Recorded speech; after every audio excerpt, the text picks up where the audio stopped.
කුරුළු නදින් පිළි රැව් දෙන ගෙවත්තක ඇත්තේ පුදුමාකාර ප්‍රබෝධමත් බවක්. ඔවුන්ගේ සුමිහිරි නාද ඇසෙත්ම සිතට දැනෙන්නේ සැහැල්ලු බවක්. එය සතුටක් ඇති කරන සුළුය.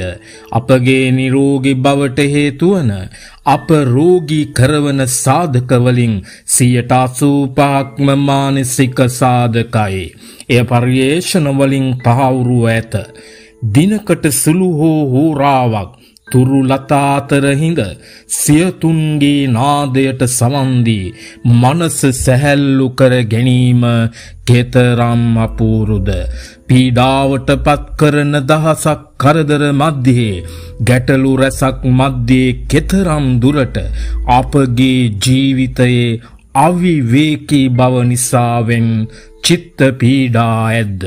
ආවට පරිසරයේ ගෙවත්තේ ජීවී බව සම්පූර්ණ වන්නට අනිවාර්යෙන්ම කුරුළු සම්පතෙන් ආඩ්‍ය විය යුතුය. අපගේ හෙළදිව අලංකාර කරන අවට පරිසරයේ සැරේ සරන ගෙවතුවල නිතර නෙත ගැටෙන කුරුළු විශේෂයක් තමයි කහ කුරුල්ලා. කා ගණයට අයත් කහ කුරුල්ලා ලෝකයේ නිවර්තන හා උප නිවර්තන වනාන්තර ආශ්‍රිතව ජීවත්වන අලංකාර සිත් පෙනවන පක්ෂියෙක්. ශ්‍රී ලංකාවේ කහ කුරුළු වර්ග 3ක් දක්නට ඇත. ශීත කාලයේදී මෙරටට එන කහ කුරුල්ලා ඔරියොල්ඩේ යන කුලයට අයත් අලංකාර කුරුල්ලෙක්.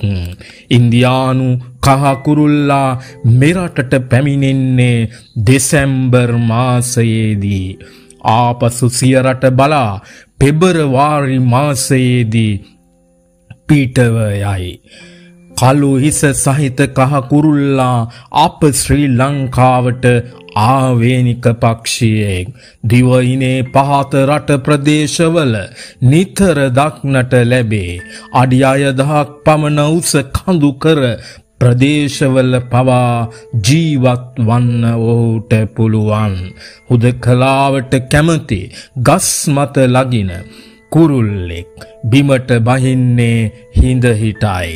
කෑම සොයා හිඳ හිට දිගු ගමනක් පියාසර කරයි. ශ්‍රී ලංකාවේ ස්ථිර පදිංචි කහ කුරුල්ලා අඟල් 9 මාරක් පමණ දිගයි. වලිගයේ පිහාටු වලද තනින් තන කළු පාටද දක්නට ලැබෙනවා. ගීත ගායනය කරන පක්ෂියෙකු වන කහ කුරුල්ලාගේ කටහඬ ඊටාම සුමිහිරි. බට නලාවක නාදය වගේ වෙනත් කුරුල්ලන්ගේ නාද අනුකරණය කරන්න හරිම හපන්නු. පලාපෙත්තන් ආහාරයට ගන්නවා. කෘමි වර්ග හා මකුළු වර්ගද ඒ අතර වෙනවා. ඊටාම අලංකාර කැපී පෙනෙන කූඩුවක් තනා ගන්නවා. තනකොළ හා විවිධ පියලි කොළ එකට ගලපා සකස් කර ගන්නා ලද කූඩුව කුරුළු ලොවේ කැපී පෙනෙන කූඩුවක්. අතුරුකිල්ලක් මත එල්ලෙනසේ තනා ගනි. වරකට බිත්තර 4ක් හෝ 5ක් පමණ දමනවා. බිත්තර සුදු වර්ණයෙන් යුක්තයි. කිරිල්ලිය බිත්තර දමන්නේ ඔක්තෝබර් මැයි අතරතුරයි. සමහර විට කුරුල්ලන් බිත්තර රැකීමේ යෙදෙනවා. දින 14ක් හෝ 15ක් පමණ කාලයකදී පැටවුන් එළියට පැමිණෙනවා. ශ්‍රී ලංකාවේ පරිසරයේ අතිශයින්ම චමත්කාර ජනක පක්ෂීන් අතර සුවිශේෂී කුරුල්ලෙකු ලෙස කහ කුරුල්ලා හැඳින්විය හැකිය.